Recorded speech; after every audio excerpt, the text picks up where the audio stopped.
4 years of service this bucket trowel's given me. Never been cleaned, nothing.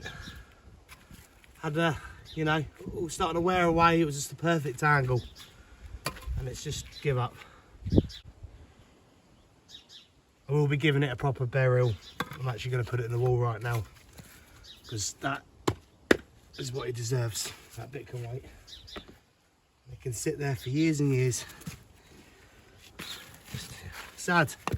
You get attached to your tools, you know what I mean? It's like this thing. This is a brick hammer. It's bent. But you know what? I got it. I think it was about £6 from B&Q. It's like a Magnusson one, cheap. You know what I mean? But it does the job. You know, I've got proper scutch hammers and stuff, like proper hammers, but you know, if I need to use it, I will, you know. Especially stone like this, it's not needed.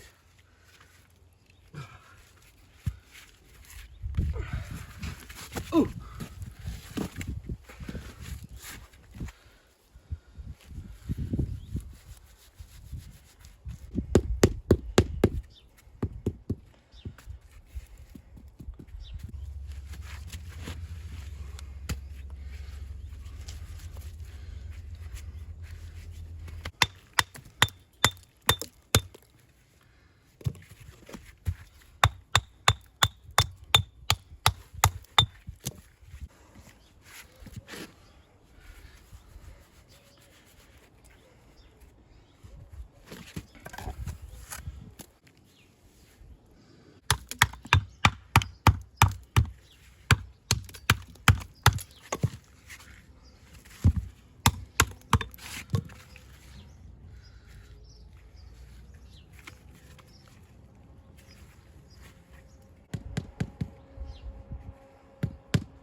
You're the one. You're the one that I want.